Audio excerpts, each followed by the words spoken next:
Om Swastiastu. Salam hormat kami bagi dokter-dokter dan teman-teman sekalian. Sebelumnya, perkenalkan kami dari SGD A9 yang pada kesempatan kali ini akan memaparkan hasil kajian pustaka kami, yaitu The Mutation of DNA Repair System and Cancer. Next. Kajian ini kami lakukan secara bersama-sama dengan melibatkan 12 anggota dengan rincian sebagai berikut. Pembahasan kajian pustaka ini akan kami awali dengan latar belakang yang akan disampaikan oleh rekan saya. Next. Baik, sebelumnya perkenalkan nama saya Komara Masih Utama dengan 3 digit NIM terakhir 225. Jadi di sini saya akan menjelaskan mengenai latar belakang dari adanya penulisan kajian ini. DNA atau deoksiribosonukleik asid merupakan sebuah senyawa kimia yang paling penting dalam makhluk hidup. DNA mengandung instruksi atau informasi yang dibutuhkan oleh makhluk hidup untuk berkembang, tumbuh, dan juga bereproduksi. Sekumpulan DNA nantinya dalam satu sel akan membentuk yang namanya sebuah genom. Nah, berdasarkan kajian dari Morihito et al. Menyajikan bahwa secara alami perubahan molekul-molekul dari DNA ini dapat terjadi melalui sistem yang bernama mutasi. Mutasi pada umumnya dimaknai sebagai sebuah proses perubahan jumlah struktur dan bahan genetik pada makhluk hidup. Mutasi dapat menyebabkan perubahan genetik yang dapat membuat berubahnya penampilan atau perilaku dari makhluk hidup. Nah, dari mutasi DNA ini merupakan salah satu faktor penyebab utama terjadinya penyakit kanker. Hal ini dikarenakan mutasi DNA yang rusak dapat menyebabkan mutasi di gen vital yang mengontrol pembelahan sel. Akibatnya, pembelahan sel menjadi tidak terkendali dan memicu pertumbuhan sel-sel kanker. Kesalahan instruksi dalam gen inilah yang akan menyebabkan fungsi sel menjadi tidak normal, sel bertumbuh secara abnormal, dan pada akhirnya akan menumbuhkan sel-sel kanker yang sangat berbahaya bagi tubuh kita. Tetapi, untuk menstabilkan hal tersebut, DNA memiliki sebuah kemampuan untuk memperbaiki kesalahan maupun kerusakan yang terjadi pada dirinya sendiri atau yang dikenal dengan sebutan DNA repair system.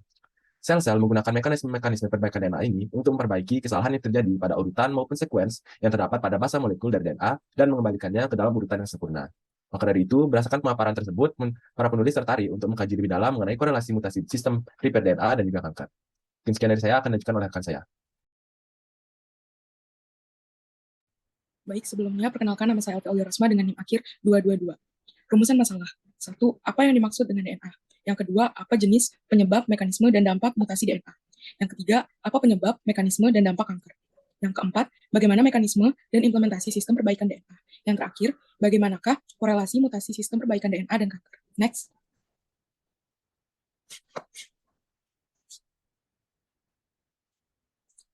Tujuan kajian. Yang pertama, untuk mengetahui apa yang dimaksud dengan DNA. Yang kedua, untuk mengetahui jenis, penyebab, mekanisme, dan dampak mutasi DNA. Yang ketiga, untuk mengetahui penyebab, mekanisme, dan dampak kanker. Yang keempat, untuk mengetahui mekanisme dan implementasi sistem perbaikan DNA. Dan yang terakhir, untuk mengetahui korelasi mutasi sistem perbaikan DNA dan kanker. Next. Manfaat kajian. Yang pertama, bagi Sivitas Akademika, kajian ini diharapkan dapat menjadi sumber referensi terkait kajian mengenai mutasi DNA dan kanker. Yang kedua, bagi masyarakat, kajian ini diharapkan dapat menjadikan masyarakat mengetahui mutasi DNA, kanker, dan hubungan antara mutasi sistem perbaikan DNA dan kanker secara umum. Dan yang terakhir, bagi pemerintah, kajian ini diharapkan dapat menjadi sebuah referensi maupun solusi untuk meningkatkan kualitas pendidikan dan kesehatan di Indonesia. Selanjutnya akan dilanjutkan oleh rekan saya.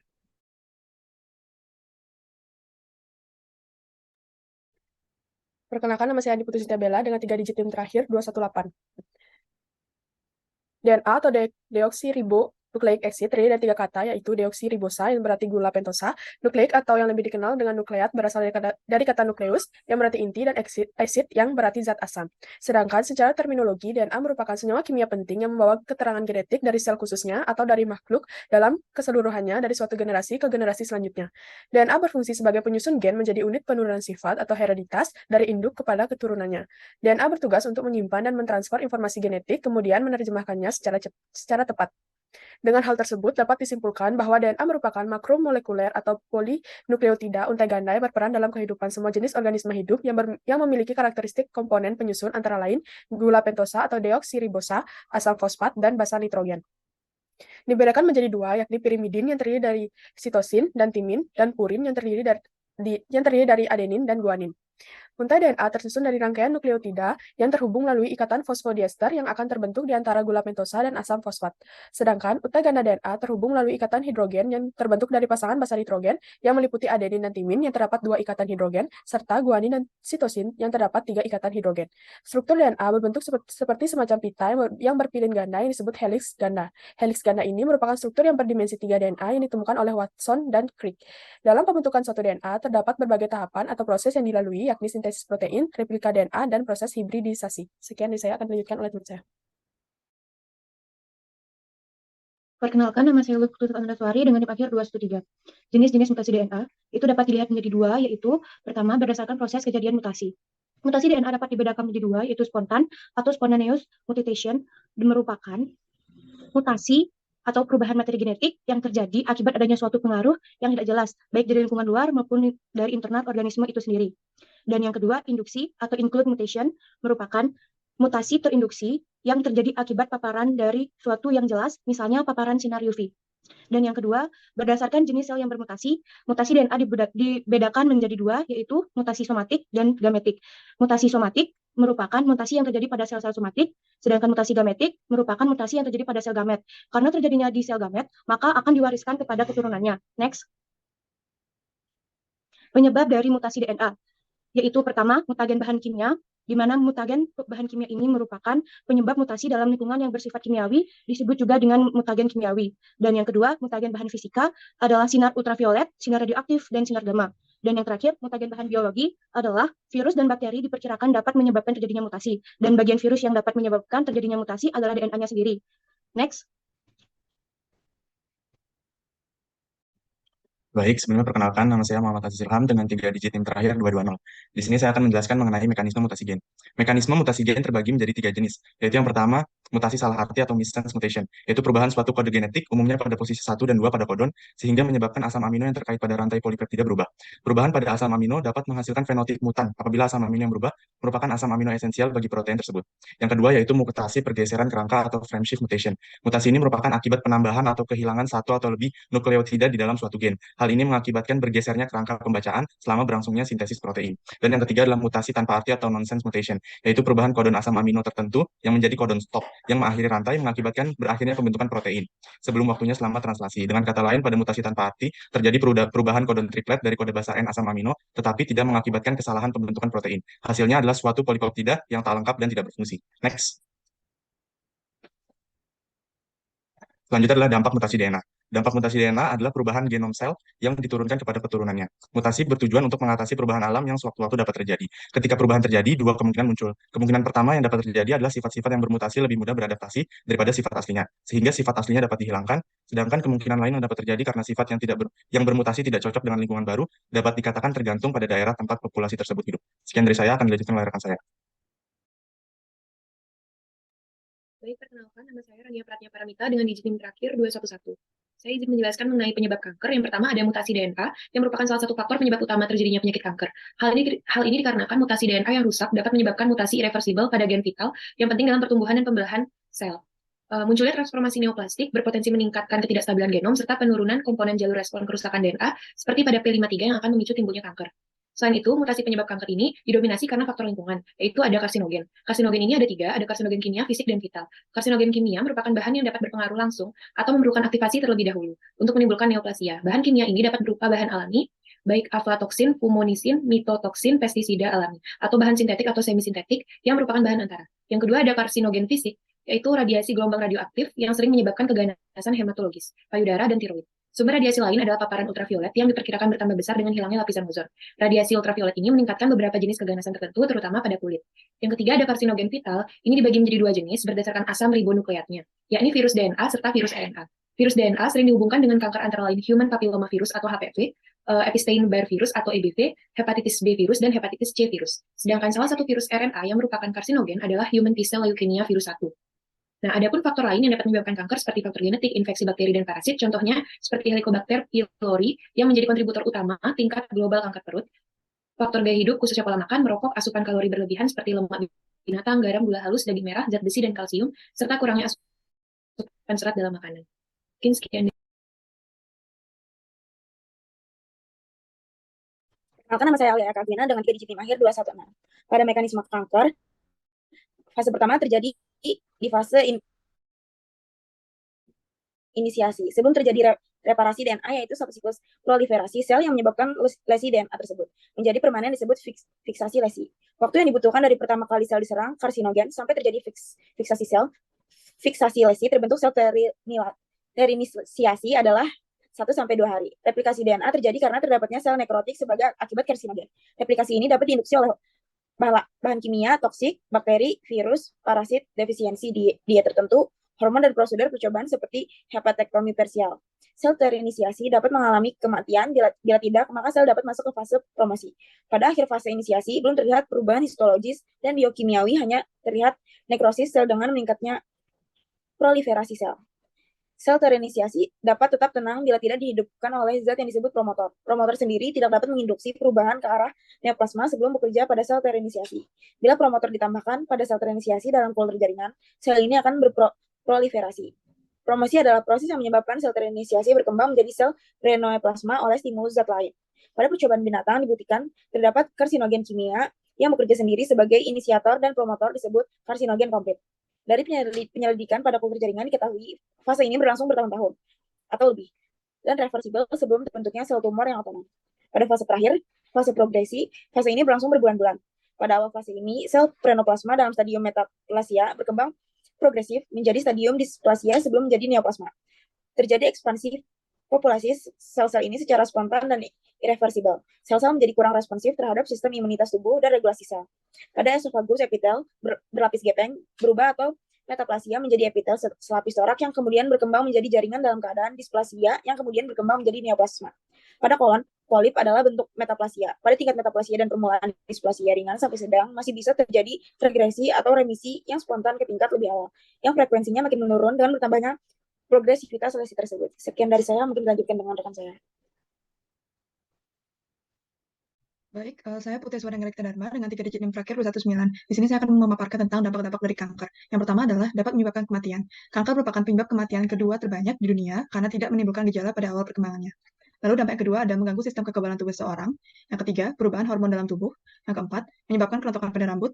Yang kelima, penurunan berat badan secara drastis. Dan yang terakhir adalah mengganggu keseimbangan kimia normal dalam tubuh sehingga meningkatkan risiko komplikasi serius. Akan dilanjutkan oleh teman saya. Baik, sebelumnya perkenalkan, nama saya Putri Suwardangga Dharma dengan 3 digit NIM terakhir 214. Selanjutnya adalah mekanisme perbaikan dari DNA. Terdapat 5 mekanisme perbaikan dari DNA. Yang pertama itu adalah mismatch repair atau MMR. MMR memiliki fungsi utama untuk menghilangkan mismatch fasa dan insersi kecil atau delete loop yang terjadi selama replikasi. MMR bersifat dua arah, yaitu pemotongan serta degradasi yang terjadi dengan baik mulai dari sisi 5 aksen sampai 3 aksen dari mismatch. Inaktivasi MMR pada manusia dapat menyebabkan kanker kolorektal, non-poliposis herediter atau HNPCC, dan beberapa jenis tumor sporadik. Untuk mekanismenya dapat terlihat pada layar. Selanjutnya ada nucleotide excision repair atau NER. NER berfungsi untuk menghilangkan kerusakan berbagai bentuk kerusakan dari DNA, termasuk produk yang disebabkan oleh sinar UV dan kerusakan-kerusakan lainnya. NER memiliki dua subjalur, yaitu GGR dan juga TCR. GGR atau Global Genome Repair berfungsi untuk menghilangkan kerusakan pada keseluruhan genom, sedangkan TCR atau Transcription Couple Repair itu berfungsi secara khusus untuk memperbaiki untai gen yang ditranskripsi. Perbedaan utama dari keduanya itu terletak pada persyaratan untuk berbagai faktor selama di langkah pengenalan awalnya.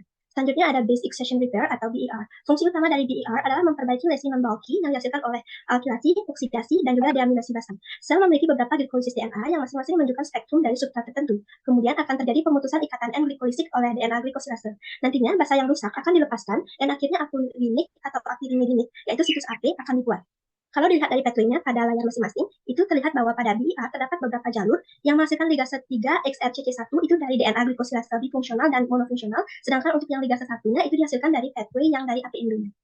Kemudian ada perbaikan DNA yang keempat itu homologous recombinational atau HR. HR menggunakan DNA homolog dan sangat akurat untuk memperbaiki DSD atau double strand break. Selama HR, DSD akan diubah menjadi ekor 3 aksen DNA untai tunggal atau ssDNA yang diikat oleh RPA. Dalam pemrosesan DSD berpeluang menggunakan yang pada gambar ditandai dengan lingkaran warna abu-abu, yaitu MR11, RAD50, dan MDS1. Pada tahap selanjutnya, RAD52 berinteraksi dengan RPA dan hasilnya meningkatkan peningkatan RAD51 ke ssDNA yang distabilkan oleh paralog RAD51. Kemudian, ssDNA terikat RAD51 menginvasi molekul homolog dalam reaksi yang distimulasi oleh RAD54. Selanjutnya, setelah disintesis dan ligase DNA, nanti dua Holliday junction terbentuk dan ligasi cabang pun akan terjadi. Kemudian untuk DNA repair yang terakhir itu mekanismenya ada non-homologous enjoining atau NHEG. Jadi NHEG itu dimulai dengan pengikatan dimer KU70, KU80 ke ujung DNA. Khusus pada eukariota tingkat tinggi, akan ada perekrutan dari subunit catalytic protein kinase DNA atau DNA PKCS yang kalau pada gambar ditandai dengan warna merah. Jika terdapat DSD yang tidak cocok untuk ligase, dapat diproses oleh substansi yang sama seperti mekanisme HR sebelumnya, yaitu MR11, RAD50, NBS1, dan nuklease lain seperti FEN1, dan dapat juga dibantu dengan DNA polinase. Kemudian nanti XRCC4, DNA ligase 4, itu akan seperti mengelem celah kerusakan DNA tadi, dan akhirnya ujung DNA akan bergabung kembali.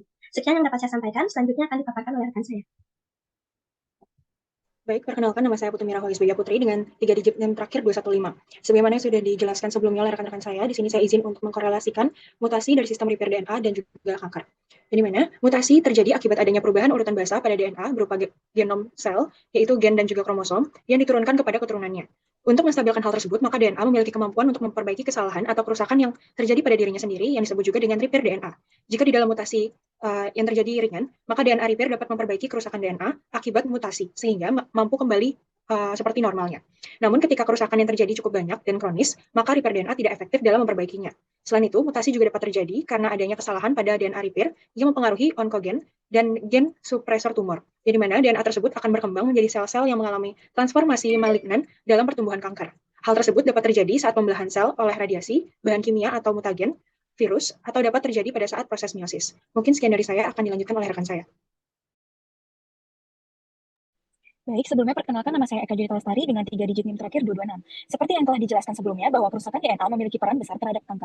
Hal ini dapat terlihat dengan jelas ketika cacat genetik dalam DNA repair system menyebabkan peningkatan kerentanan gen terhadap kanker. DNA repair yang mengalami kecacatan adalah pada tahap mismatch repair. Mismatch repair atau MMR berperan dalam terjadinya tumorogenesis, yaitu saat hilangnya ekspresi protein predisposed MMR untuk kanker kolorektal, lambung, endometrium, dan ovarium, dan mewarisi cacat pada sindrom kanker paling umum, yaitu sindrom Lynch atau LS atau kanker kolorektal non-polyposis herediter. Selain itu, efisiensi MMR juga terjadi pada 15% dari semua kanker primer. Jalur MMR mendeteksi ketidaksesuaian pasangan basa-basa dan insert deletion loops berasal dari kesalahan produksi basa, pergeseran tautomer, kekeliruan DNA polimerase, kerusakan yang menyebabkan ketidakcocokan, dan rekombinasi duplex. Perbaikan dapat dilakukan dengan cara damage recognition atau mengenali kerusakan, eksisi, dan resintesis. Sekian dari saya. Slide selanjutnya akan dijelaskan oleh teman saya. Baik, kembali lagi dengan saya Raisa Fatini Maharani dengan 3 digit NIM terakhir 217. Berdasarkan pembahasan di atas, dapat disimpulkan bahwa DNA merupakan senyawa kimia penting dalam sel yang berfungsi sebagai pembawa materi genetik makhluk hidup, menyimpan dan mentransfer informasi genetik, kemudian menerjemahkannya secara tepat, serta mengatur perkembangan dan proses metabolisme individu. Sejalan dengan fungsinya yang krusial tersebut, DNA dihadapkan pada ancaman adanya mutasi yang dapat terjadi akibat adanya mutagen, seperti radiasi surya radioaktif, sinar ultraviolet, dan sinar X, atau karena adanya kesalahan dalam proses pembuatan DNA itu sendiri. Mutasi sendiri dapat dibedakan berdasarkan proses kejadiannya, yaitu spontan dan induksi, serta berdasarkan jenis sel yang bermutasi, yaitu somatik dan gametik. Ketika mutasi terjadi, terdapat 2 kemungkinan yang muncul, yaitu sel-sel yang bermutasi lebih mudah beradaptasi daripada sifat aslinya, atau sifat yang bermutasi tersebut tidak cocok dengan lingkungan baru. Mutasi DNA yang rusak dapat menyebabkan mutasi irreversibel pada gen vital yang penting dalam pertumbuhan dan pembelahan sel, yang menyebabkan pembelahan sel menjadi tidak terkendali, sehingga menimbulkan kanker. Mutasi penyebab kanker didominasi karena faktor lingkungan, seperti karsinogen dengan mekanisme melalui fase inisiasi, fase promosi, dan fase progresi. Adanya kanker ini sendiri dapat menyebabkan kematian dan mengganggu sistem kekebalan tubuh seseorang. Dengan demikian, diperlukan adanya DNA repair system yang merupakan kemampuan untuk memperbaiki kesalahan atau kerusakan yang terjadi pada DNA itu sendiri. DNA repair system ini berjalan dengan beberapa mekanisme, seperti MMR, NER, BER, perbaikan HR, dan NHEG. Namun, DNA repair system dalam perjalanannya juga dapat menyebabkan peningkatan kerentanan gen terhadap kanker. Hal ini terjadi karena adanya kecacatan pada tahap mismatch repair yang berperan dalam terjadinya tumorogenesis. Oleh karena itu, dapat dikatakan bahwa mutasi pada DNA repair system dapat menjadi penyebab kanker yang mana memerlukan perbaikan melalui cara damage recognition, eksisi, dan resintesis. Baik, next. Melalui kajian ini, tim penulis ingin menyampaikan kepada pembaca untuk memahami dan menelaah isi dari kajian ini. Bagi Civitas Akademika, diharapkan dapat melakukan pengkajian lebih lanjut mengenai DNA repair system dan hubungannya dengan kanker.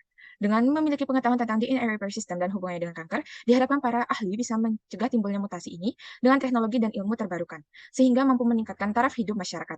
Bagi masyarakat, khususnya bagi pemerhati kesehatan jangka panjang, diharapkan untuk setidaknya memahami bagaimana faktor lingkungan mempengaruhi tubuh, dalam hal ini DNA seseorang, sehingga menyebabkan kanker. Bagi pemerintah, diharapkan dapat meningkatkan kewaspadaan terhadap adanya mutagen-mutagen penyebab kanker, sehingga diharapkan mampu mencegah timbulnya mutagen berlebih dan akhirnya mampu meningkatkan kualitas hidup masyarakat di Indonesia. Next. Baik, sekian presentasi yang dapat kami sajikan. Semoga pemaparan kami dapat membuka wawasan kita mengenai bahaya mutasi DNA dan kanker, sehingga menyadarkan kita untuk melakukan upaya-upaya preventif untuk mencegahnya. Sebagai penutup, kami ucapkan terima kasih dan mohon maaf yang sebesar-besarnya apabila ada kesalahan baik yang disengaja atau tidak sengaja. Akhir kata kami tutup dengan para mesanti. Om Santi Santi Santi Om.